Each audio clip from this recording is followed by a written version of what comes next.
안녕하세요. 초등학교 1학년 1학기 1단원 내용을 설명해 드리도록 하겠습니다. 아무래도 초등학교에 올라와서 처음 접하는 수학이다 보니까 한 자리 숫자와 한 자리 숫자의 크기 비교에 대해서 다루게 되는데요. 한번 시작해 보도록 하겠습니다. 맨 처음에 배우는 것이 뭐냐면 몇일까요? 라는 개념이에요. 그리고 나서 1부터 9까지 수 중에서 1부터 5까지 수를 먼저 배우게 되는데요. 물건의 개수를 한번 숫자로 표현하는 그런 연습을 하게 됩니다. 몇일까요라는 것은 물건의 개수를 의미하겠죠. 개수. 셀 수 있나? 뭐 그걸 묻는 겁니다. 자, 첫 번째, 아무래도 구체적으로 대상을 알려주는 게 좋잖아요. 그래서 수박이 하나 있어요. 수박이 하나 있다라는 것은 사실은 하나라는 개념은 점으로도 표현할 수 있잖아요. 점이 하나 있다라고 표현할 수도 있습니다. 그 다음에 오렌지가 두 개 있어요. 라는 표현도 마찬가지입니다. 점을 두 개로 해서 개수를 표현할 수가 있어요. 다음으로는 바나나가 3개 있네요. 그러면 점도 3개로다가 개수를 표현할 수가 있어요. 다음에는 참외가 4개 있네요. 마찬가지로 4개의 점으로 표현할 수 있고요. 복숭아가 5개 있어요. 라는 것도 5개의 점으로 표현할 수가 있어요. 자, 그러면 이거를 셀 수가 있겠죠? 자, 점의 개수 하나, 그리고 이번엔 2개, 하나, 2개 이렇게 셀 수가 있잖아요. 셀 수가 있는데 이거를 과연 어떻게 표현할까? 3개, 그 다음에 4개, 그 다음에 5개 이렇게 셀 수 있는 것을 표현하는 방법이 바로 수인 거예요. 자, 그래서 읽을 때는 하나, 둘, 셋, 넷, 다섯이라 읽고요. 쓸 때는 1이라고 쓰는 거예요. 이렇게 1. 이 연습은 좀 해야 되겠죠. 그 다음에 2라고 쓰고요. 아무래도 수의 표현이 처음에는 어색해요. 왜냐하면 물건이 개수가 분명히 하나인데 왜 이걸 굳이 두 개인데 이걸 굳이 2라고 써야 될까? 그러니까 두 개라는 표현을 적고 싶은 거예요. 그래서 2라고 이렇게 쓸 수 있고요. 2 다시 한번 써볼게요. 자, 2라고 쓸 수 있고요. 그 다음에 3, 4, 5 이렇게 처음에는 숫자 위에다가 그대로 따라 쓰도록 연습하는 게 좋을 것 같아요. 자, 예를 들어서 우리가 이제 오리를 봤어요. 오리의 다리는 몇 개일까요? 라고 물어볼 수 있잖아요. 오리의 다리는 2개입니다. 라고 답을 할 수 있겠죠. 그렇죠? 그래서 오리의 다리는 하나, 둘, 셀 수 있어요. 그럼 이거를 숫자로 과연 어떻게 적을 수 있을까요? 2개니까 2라고 적을 수 있겠구나. 그리고 읽을 때도 마찬가지입니다. 읽을 때도 이건 1이라고 읽고요. 그 다음에 2라고 읽어요. 이번에는 사자의 다리는 몇 개일까요? 하는데 4개죠. 그죠? 자, 하나, 둘, 셋, 넷, 4개를 셀 수 있는데 과연 이거를 어떻게 표현할 수 있느냐? 이것은 4라고 표현할 수 있다. 4 이렇게 쓸 수 있겠죠. 그래서 숫자는 물건의 개수를 표현할 때 대단히 유용합니다. 그렇게 생각하면 돼요. 자, 수를 써볼까요? 두 번째 개념입니다. 수를 써볼까요? 라는 개념인데요. 1부터 5까지를 한번 써보는 겁니다. 자, 1은 좀 간단하죠. 어떻게 쓰냐면 위에서 아래로 내립니다. 그 다음에 2는 약간의 곡선이 있어요. 이런 수들은 좀 연습을 할 필요가 있어요. 한 번엔 안 됩니다. 여러 번 쓰다 보면 좀 익숙해지는 거니까요. 위에 그대로 천천히 글자 위에 연필이나 볼펜을 가지고 그대로 따라 쓰는 거예요. 이렇게 4, 5 이렇게 따라 쓰는 겁니다. 몇 번 연습하다 보면 어렵지 않게 쓸 수 있을 거예요. 자, 그 다음에 손가락 셈을 볼까요? 손가락으로 수를 세어 볼 수가 있습니다. 그래서 손가락을 접으면서 하나, 둘, 셋, 넷, 다섯이라고 할 수 있고요. 반대로 피면서 1, 2, 3, 4, 5라고 할 수 있어요. 그러면 하나, 둘, 셋, 넷, 다섯은 보통의 경우에 물건의 개수를 셀 때 쓰는 표현이고요. 그 다음에 1, 2, 3, 4, 5는 숫자예요. 그래서 한번 위에다 써볼까요? 1, 2, 3, 4, 5 이렇게 쓸 수 있습니다. 자, 세 번째 개념을 볼까요? 어떤 개념이냐면 몇일까요인데 방금 전에 우리가 1부터 5까지 손가락 셈을 해봤잖아요. 이번에는 6부터 9까지 숫자를 배우도록 할게요. 하나의 손가락으로는 안 되고 두 손가락이 필요하겠죠. 두 손이 필요하겠죠. 자, 그러면 여기에 먼저 첫 번째가 축구공이 6개가 있네요. 그럼 마찬가지로 6개의 점으로 표현할 수 있었죠. 그 다음에 7개가 있습니다. 농구공이 7개가 있어요. 7개의 점으로 표현할 수 있겠고요. 그 다음에 배구공이 8개가 있어요. 그럼 8개의 점으로 표현할 수 있고요. 야구공이 9개가 있습니다. 그러면 마찬가지로 9개의 점으로 표현할 수 있어요. 개수니까 꼭 그 물건일 필요는 없는 거예요. 자, 그리고 이걸 어떻게 읽냐면 6, 그 다음에 7, 8, 9 이렇게 읽으면 되는 거예요. 6, 7, 8, 9. 일단 읽어보고 한번 써보는 것도 좋은 방법이에요. 자, 그 다음에 이 개수들을 과연 어떻게 수로 쓸까? 그걸 고민하면 되는데요. 6개를 6이라고 쓸 겁니다. 한번 따라 써보세요. 글자 위에다가 글자 위를 그대로 6이라고 써보는 겁니다. 이렇게. 그 다음에 7은 두 번의 획으로 씁니다. 7. 그 다음에 8. 아마 8을 쓰는 것이 제일 어려워하더라고요. 마찬가지로 8은 이렇게 크게 한번 써보세요. 크게 돌려가면서 이렇게 써보는 연습을 하면 됩니다. 8. 눈사람처럼 생겼어요. 그 다음에 9. 9도 조금 어려워하는 학생들이 있어요. 9도 이렇게 연습을 하는 겁니다. 8 다음에 9. 먼저 동그라미를 그리고 위에서 아래로 쭉 내려줍니다. 그럼 9가 되는 거예요. 자, 그 다음에 네 번째 수를 써볼까요? 라는 건데요. 쓰는 순서는 여러분들이 정확하게 쓰는 게 좋아요. 자, 그래서 한번 써볼까요? 따라 써봅니다. 1번 6입니다. 6. 이렇게 위에서 아래쪽으로 동그랗게 돌립니다. 7은 두 번의 획으로 써요. 먼저 내리긋고 그 다음에 기역처럼 씁니다. 8은 한 번에 돌려요. 자, 한 번에 돌리는 연습을 해야 됩니다. 8. 그다음에 9. 동그라미 먼저 그 다음에 내립니다. 이렇게 연습을 하면 돼요. 그때그때 다르게 읽어요인데요. 일단 필요에 따라서 1, 2, 3, 4, 5, 6, 7, 8, 9라고 읽을 수도 있고요. 하나, 둘, 셋, 넷, 다섯, 여섯, 일곱, 여덟, 아홉 이렇게 읽을 수도 있어요. 그래서 그때 다르게 읽어요라고 돼 있어요. 예를 들어서 여기에 지우개가 9개가 있어요. 라고 읽는 것이 좀 편하죠. 왜냐하면 지우개가 9예요. 라고 하는 것보단 지우개의 개수. 아무래도 여러분 구분하면 좋은데요. 이게 개수를 말할 때는 하나, 둘, 셋, 넷, 다섯, 여섯, 일곱, 여덟, 아홉 이렇게 말하는 거예요. 자, 그래서 이번에 지우개가 8개입니다. 그 다음에 7개입니다. 그 다음에 6개입니다. 똑같은 수예요. 예를 들어서 9라고 쓰고 9이라 읽고요. 8이라고 쓰고 8이라 읽고요. 7이라고 쓰고 7이라 읽고요. 그 다음에 6이라고 쓰고 6이라고 읽는 거예요. 반면에 우리가 이제 아파트의 충수, 건물의 충수를 숫자로도 쓸 수 있어요.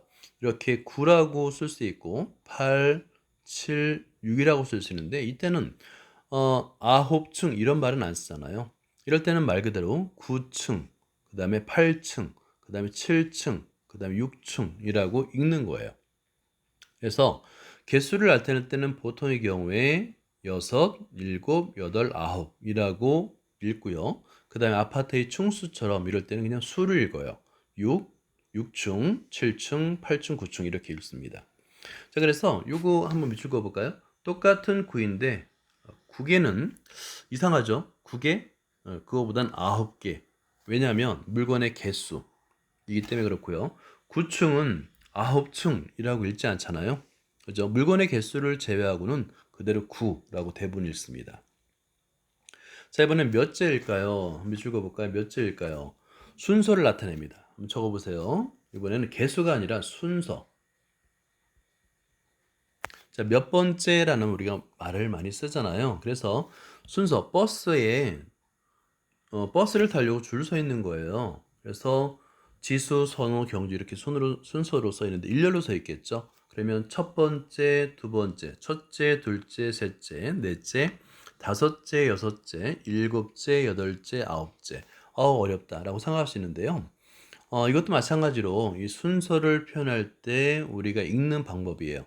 예를 들어서 똑같이 수는 1, 2, 3, 4, 5, 6, 7, 8, 9라고 쓰는 거예요. 쓴 다음에 읽는 것만 첫째, 둘째, 셋째, 넷째, 다섯째, 여섯째, 일곱째, 여덟째, 아홉째라고 읽는 것뿐입니다. 그러니까 상황에 따라서 읽는 방법이 다르다라고 생각하면 되는 거예요. 순서를 나타낼 때입니다. 자, 순서. 우리가 이제 줄을 서는 경우가 많아요. 그래서 순서를 사용하는 경우가 많습니다. 자, 그러면 순서가 있으면 앞에서 네 번째는 누구일까요? 그러면 성훈이구나. 그죠? 앞에서 네 번째, 넷째 서 있는 수는 성훈이구나 알 수 있죠? 그 다음에 은서를 찾아볼까요? 은서 앞에 누구예요? 하준이죠. 은서는 여섯 번째, 여섯째에 서 있어요. 여섯째 서 있고 그 앞에는 하준입니다. 은서는 앞에서 여섯째 서 있습니다라고 말할 수 있는 거죠. 만약에 일곱 번째 서 있는 학생이 누굴까요? 라고 물으면 그래서 일곱째는 현우라고 이렇게 할 수가 있는 거예요. 이때 중요한 게 있어요. 기준이라는 말입니다. 순서를 정할 때는 기준이 정말 필요해요. 왜냐하면 그냥 몇 번째라고 하면 앞에서부터 세는 건지 아니면 뒤에서부터 세는 건지 알 수가 없잖아요. 그래서 순서를 말할 때는 순서입니다. 순서를 말할 때는 기준이 굉장히 중요하다는 거. 그래서 앞에서 몇 번째요라고 말하는 거예요. 앞에서 첫째, 둘째 나가듯이 뒤에서는 첫째, 둘째, 뒤에서부터 순서를 매깁니다. 그래서 순서를 나타낼 때는 무엇보다 기준이 중요하다는 거. 기준이 중요해요. 예를 들어서 여기 아주 재미난 만화가 있네요. 양말 어디 있어요? 물었더니 엄마 둘째 서랍에 있어요. 그냥 둘째 서랍이면 우리가 서랍은 보통 위에서도 둘째가 있고 아래에서도 둘째가 있다 보니까 이 친구가 아래서부터 두 번째를 열은 거예요. 그죠? 없어요. 없다고 얘기하니까 이번에는 위에서 기준이죠. 위에서 둘째 서랍이라고 기준을 알려줬어요. 요 위가 바로 기준입니다. 기준이라는 거는 물건을 세는 시작점을 기준이라고 하는 거예요. 자, 물건을 세는 시작점. 요게 바로 기준이 됩니다. 기준. 이렇게. 그래서 기준이 필요하다라는 거고요. 그 다음에 수의 순서를 알아볼까요? 라고 되어 있네요. 수의 순서. 수의 순서 쓰기. 아무래도 1부터 차례대로 9까지 순서대로 쓸 수 있어야 돼요. 수를 순서대로 쓰면 1, 2, 3, 4, 5, 6, 7, 8, 9인데요. 이때 순서를 쓸 때 여러분 수와 수 사이에 이 콤마를 빠뜨리면 안 됩니다. 콤마를 꼭 써주세요. 왜냐하면 콤마가 중요한 이유를 설명해 줄게요. 1을 쓰고 2를 썼어요. 그럼 나중에 우리가 두 자릿수를 배우게 되는데 그때는 이게 12인지 아니면 1, 2인지 좀 알기 어렵죠. 그죠? 그래서 이때 중요한 게 뭐냐면 1과 2 사이에 그렇죠. 콤마를 써준다는 거예요. 이렇게 콤마. 그러면 얘는 12가 아니라 1과 2구나를 알 수 있는 겁니다. 자, 그 다음에 수의 순서대로 읽기인데요. 아무래도 순서가 있다라고 한다면 출발해서 1부터 차례대로 이렇게 1, 2, 2, 3, 3, 4, 4, 5, 5, 6, 7, 8, 9, 8, 9 이렇게 순서대로 한번 이을 수 있죠. 그러니까 순서가 있다라는 거예요. 맨 처음이 1부터 시작해서 1, 2, 3, 4, 5, 6, 7, 8, 9라고 쓸 수 있고 이렇게 읽을 수 있습니다. 자, 번호 순서대로 줄 서시오라고 할 수 있죠. 여러분 이제 학급에 가면 1번부터 끝번까지 번호가 있잖아요. 그럼 번호 순서대로 줄을 서세요 라고 하는 거예요. 그러면 자기 번호에 맞게 1번이 맨 앞에 1번 뒤에는 2번 2번 뒤에는 3번 이렇게 쓰면 되는 거예요. 근데 5번이 있어요. 자, 그러면 5번은 어디에 서야 될까요? 예, 5번은 4보다는 뒤에 있겠죠. 그죠? 그 다음 6보다는 어때요? 앞에 있어요. 그래서 5번은 4번 뒤로 이렇게 가면 됩니다. 됐죠? 순서가 있습니다. 자, 그 다음에 큰 수와 작은 수예요. 큰 수와 작은 수. 큰 수, 작은 수. 근데 이제 일단은 하나 큰 수. 여기 1입니다. 1 큰 수와 1 작은 수를 한번 생각해 보죠. 이때도 마찬가지로 큰 수, 작은 수는 무엇이 필요하냐면 기준이 필요해요. 기준. 기준이 있는 상태에서 기준을 잡아서 기준보다 1 작은 수, 1 큰 수를 따질 수 있는 거예요. 여기서는 5가 기준입니다. 자, 기준이에요. 기준. 판단의 기준이죠. 자, 그러면 5보다 하나 큰 수, 1 큰 수. 지금 가지가 5개가 있는데 하나 큰 수는 6개가 있는 경우죠. 6개는 우리가 숫자로 6이라고 쓰잖아요. 그래서 6은 5보다 1 큰 수라고 할 수 있고요. 5보다 1보다 작은 수, 하나 작은 수. 가지가 4개 있는 경우죠. 이거는 4라고 쓸 수 있고요. 4는 5보다 1 작은 수라고 할 수 있는 거예요. 그래서 기준, 그러니까 5보다 이렇게 기준이 필요합니다. 라는 거예요. 1 큰 수는 하나가 더 많은 수, 바로 뒤의 수고요. 1 작은 수는 하나가 더 적은 수, 바로 앞의 수를 나타낸다. 라고 이해하면 됩니다. 자, 그 다음에 요거 0입니다. 0은 좀 어렵죠. 0은 어떨 때 표현하냐면 물건이 하나도 없을 때. 자, 아무것도 없는 것을 이제 0이라고 쓸 거예요. 0. 그리고 그냥 0이라고 읽어요. 0. 예를 들어서 딸기가 2개, 하나 이렇게 하나씩 적어줘요. 그러면 아무것도 없겠죠. 그걸 어떻게 표현할 것이냐. 2개일 때는 2, 하나일 때는 1, 없을 때는 그냥 0. 이렇게.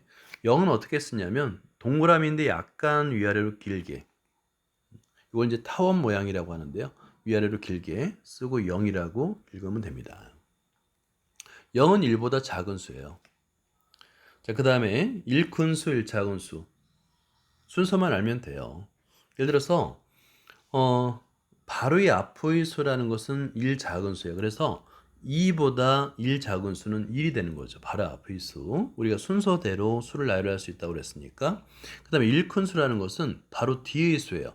2보다 1 큰 수는 바로 뒤의 수인 3이 되겠죠. 이렇게 이해할 수가 있습니다.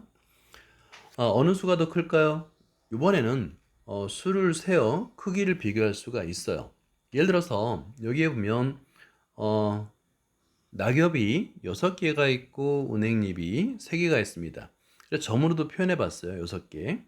그러면 숫자로는 6이라는 수와 3이라는 수가 있는데 우리가 앞에서 수를 표현해 봤잖아요. 어떻게 쓸 수 있냐면 1, 2, 3, 4, 5, 6 이렇게 수를 순서대로 쓸 수 있었죠. 자, 그랬을 때 과연 3이라는 수는 어디 있고 6이라는 수는 어디 있는가? 3이라는 수가 세 번째 오고요. 6이라는 수는 여섯 번째 오잖아요.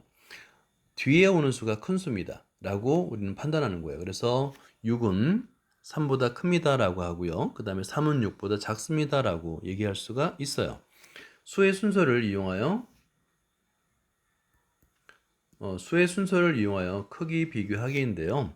아무래도 이 순서를 많이 이용해요. 크기 비교할 때는. 우리가 이제 1부터 9까지 1, 2, 3, 4, 5, 6, 7, 8, 9 이렇게 순서대로 쓸 수 있죠. 뒤로 갈수록 커지는 거예요. 그래서 점이 5개 있구나 5, 그 다음에 점이 8개 있구나 8인데 아무래도 순서를 비교해 보니까 5가 8보다 앞에 있죠. 그 얘기는 뭐냐면 5가 8보다 작다는 얘기예요. 그래서 8은 5보다 큽니다. 5는 8보다 작습니다. 라고 크기를 비교할 수가 있는 거예요. 자, 하나씩 딱 지어서 비교해 볼까요? 일단은 사람은 5명이 있는데 우산의 개수는 3이에요. 그 다음에 사람 수는 5예요. 라고 이렇게 쓰는 거예요. 그러면 지금 보니까 3과 5를 크기를 비교할 수 있죠. 그죠? 3은 5보다 작습니다. 왜냐하면 3, 우리가 숫자를 한번 써볼까요? 다시 한번 1, 2, 3, 4 이렇게 숫자. 여러분 숫자는 많이 써보세요. 많이 써야지 빨리 익숙해집니다. 그래서 3과 5를 비교해 봤더니 3이 더 앞에 있죠. 5보다. 그래서 작습니다. 3이 5보다 작습니다. 라고 말할 수 있는 거예요. 예, 여기까지입니다. 감사합니다.